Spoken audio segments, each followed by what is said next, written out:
In 2013, Eminem released the album The Marshall Mathers LP 2 with the song Bad Guy in it. And the chorus, which was wonderfully sung by Sarah Jaffe, in that weird raspy singing voice that all white girls like to do on the internet for some reason, it goes like, "I just hate to be the bad guy." And most of us would agree with that, right? Well, not everyone, because this subreddit is dedicated to people that are bad people, called r/BadPeopleStories. And I'm your host, Zach, of Daily Dose of Reddit, which I'm welcoming you to. Ah, you thought you'd catch me slipping, but you didn't.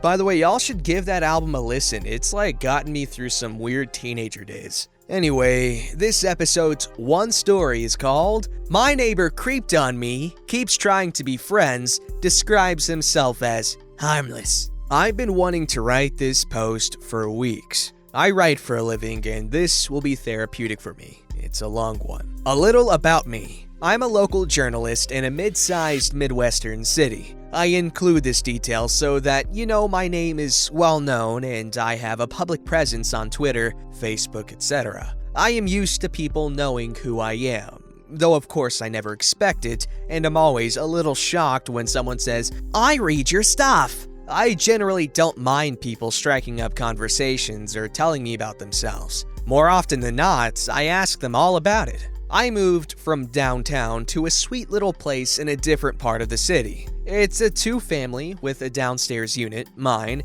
and a small upstairs unit. From what I understand, the landlord has struggled to rent the upstairs because, with where the bathroom is in relation to the roof peak, I guess you have to basically sit down to use the shower.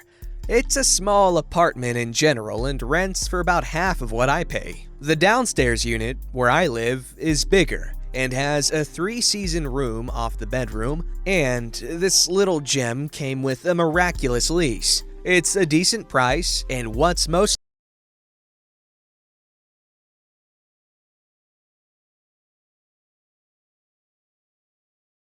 in the back that the previous tenants left on the back patio. It's perfect. The man who lives upstairs is in his mid-50s. He lived there for less than a year when I moved in. He works for the Postal Service and is very active in the union.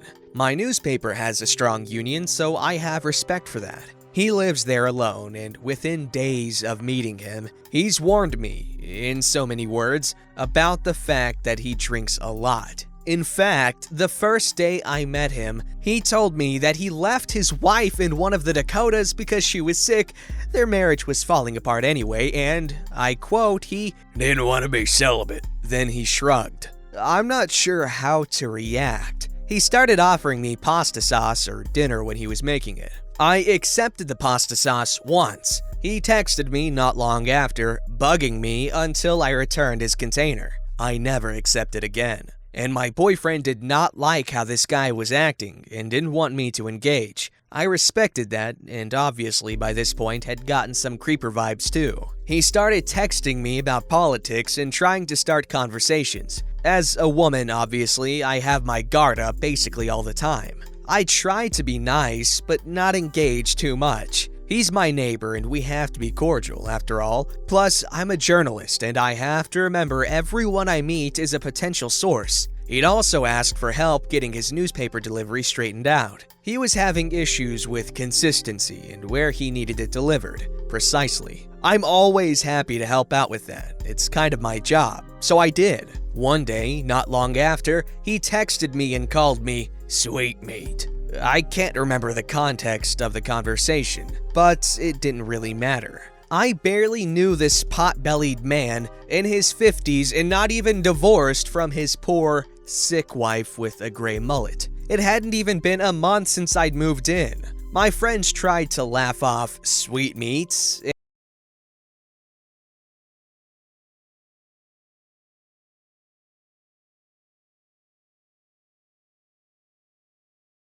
Sweet meat. Ugh. Days later, he called me "little girl" in a text message. That was it. If men call me out on the street and I don't like it, that's 100% of the time by the way, I will yell back and let them know. I lecture anyone I can about what's wrong with the use of the words itch and ut. If you aren't my man, my father, or my brother, you call me by my damn name. A man I barely know addressing me this way is unacceptable, and I let him know. I asked him to please stop using pet names for me, as my boyfriend really did not like it. I find, with men, that if you are a woman and you ask them of something like this, they will not respect you whatsoever. It's just easier to say it's coming from another man, which they seem to take more seriously, sometimes. He responds, "Okay, but that might be hard. I've never had pets I've called Sweet Meat or Little Girl." And I felt that anger and panic in my stomach. I couldn't place exactly why, but now I can. It was because of the lack of respect and the complete dismissal and joke about what I saw as a very serious issue. I am sure it's going to sound extreme when I say this, but this kind of interaction is threatening to me, as a woman living on my own and in the same building as this stranger. Still, even after I've asked him not to call me anything but my name multiple times, this butthole still calls me babe. At the end of every freaking time I am unfortunate enough to have to speak to him. "Alright, see you later, babe." Step off, dude. So a couple of weeks later, I'm in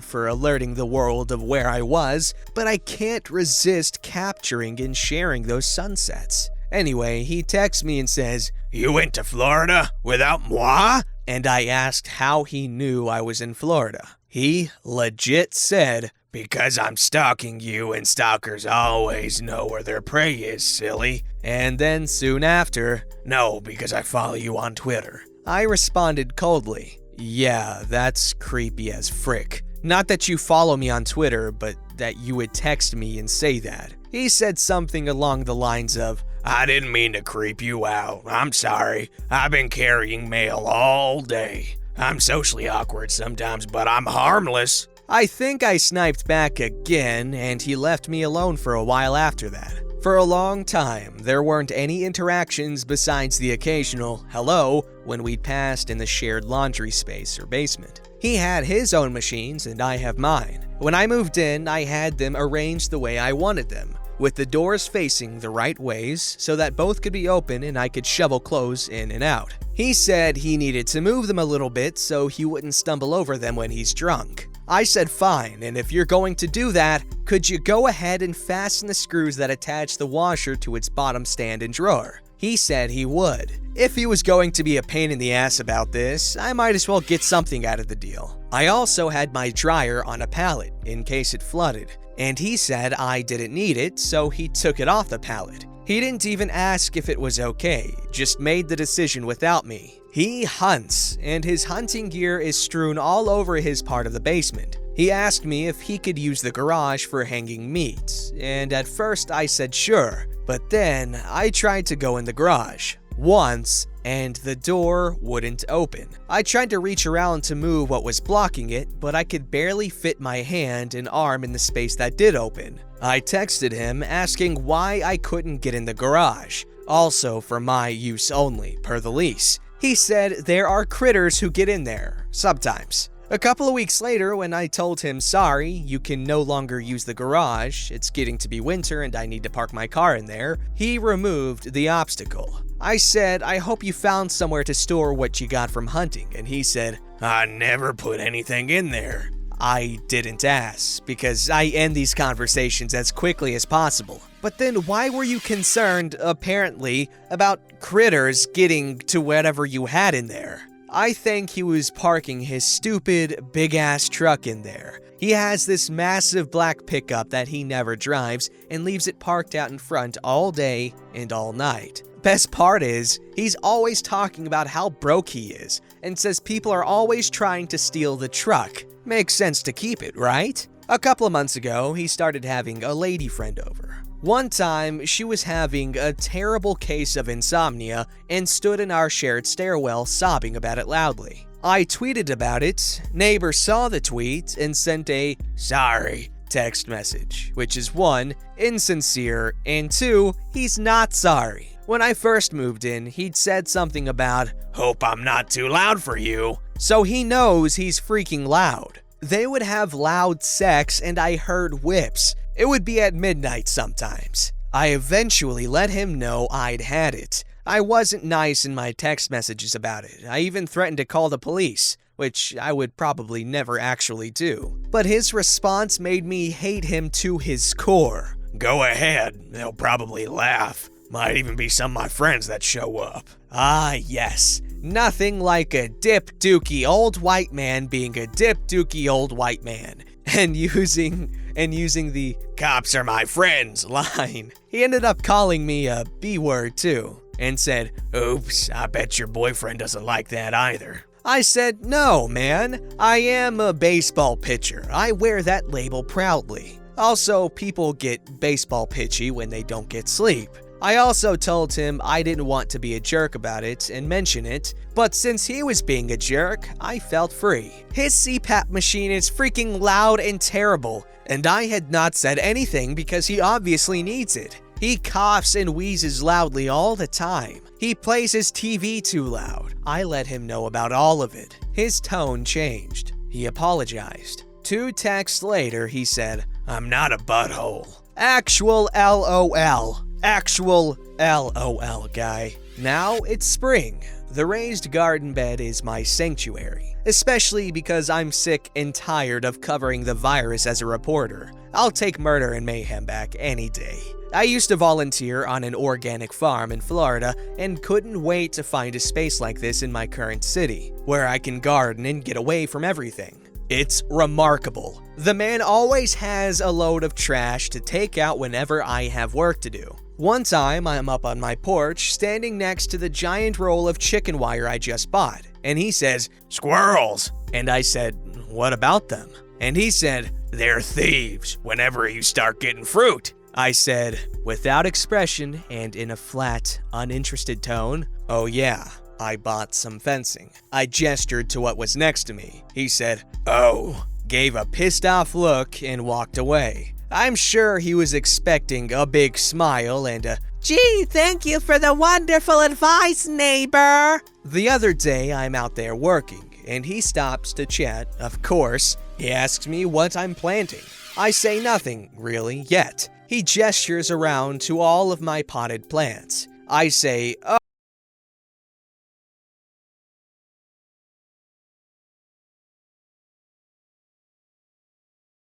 On spinach. He said, "Oh, kale but no spinach," and I didn't respond. He's previously made a trash run when I've been out working and asked me to grow sweet peppers. I already planned to, and he was never going to get any, or anything else out of my garden, period. This is not a garden for you to make requests. I'm not here to serve you. He lingers. He said something about getting something to protect against field mice. There are no fields anywhere close, and I live in the city. He told me some cockamamie story about how, when he still lived with his wife, he would set traps for mice in the garden next to their house. "My wife used to think I was crazy. I was crazy."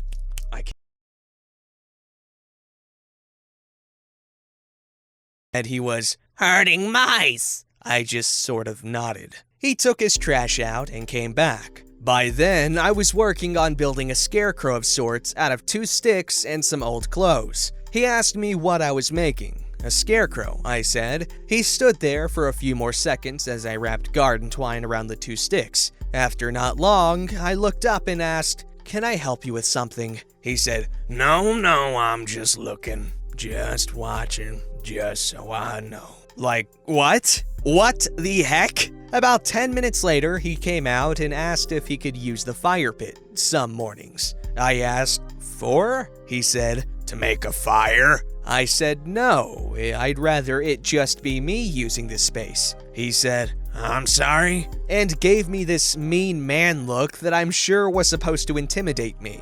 I cleared my throat and said I would prefer it just be me back here. He said, "Oh yeah, it'll just be me, nobody else." I said, "No, I mean just me." He said, "Oh, okay," and went back inside. I just don't want to give him an excuse to be any closer to me or to be standing there watching me in my windows. Plus, boyfriend did not like hearing about this exchange at all. Additionally, we plan to buy a grate so we can cook food over the pit. And I don't want him screwing it all up. Plus, he's a drunk, so who knows? He might burn the freaking house down. He just wants something for nothing. The fire pit was full of soggy, dead, decaying leaves when I moved in.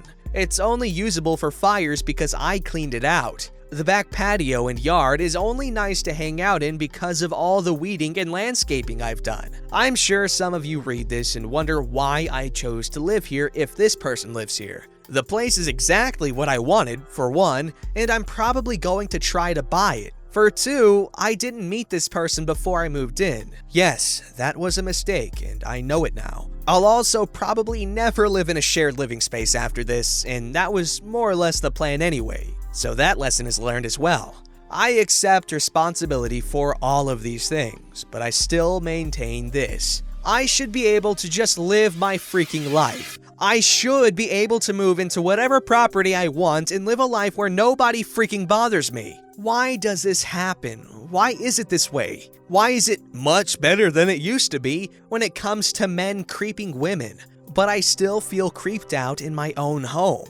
It's no longer a man's world and I just have to live in it. Men are not allowed to behave and act as this one has toward me. He was trying to get what he thinks he deserves. He wanted my reactions to his little jokes to be different. Please, mothers and fathers reading this, teach your sons to be better. Teach them they're not entitled to anyone else's body or conversation or anything. They're not entitled to a smile from every woman. They're not. And nobody is entitled to disguise themselves as a servant of the people when they're really just perverted drunkards trying to stick it in whatever walks by with an ass. Thanks for reading. Edit, I realize the end sounds a little preachy. Well, oh well. Maybe it's meant to. It's how I feel and I stand by it. As much as a lot of people love to deny it, nobody, not just random men, she was talking about men because that's, who the situation was involving. But anyways, nobody is entitled to anything from anybody. Obviously, unless you're a parent or something, there's exceptions, but we're talking about, in general, a stranger to a stranger. The point is, this guy,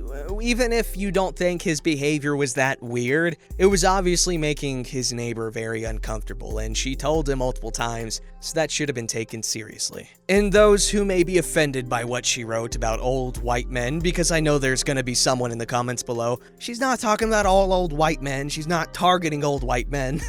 She's just saying, who the hell says, oh, they're probably my friends other than old white men? Like, nobody says that. And it's not like she was saying old white men are bad. I'm just trying to freaking make sure no one gets offended in the comments. She's not trying to offend anyone. Unless you're a really creepy individual who needs their behavior checked, then yes, get offended and change yourself, please. Alright, you gotta be considerate of those living around you. And if you are an individual within the demographics she mentioned, and you are a respectful individual and a respectful neighbor, then thank you. You are a good person in a world full of bad people. Or should I say, r/BadPeopleStories.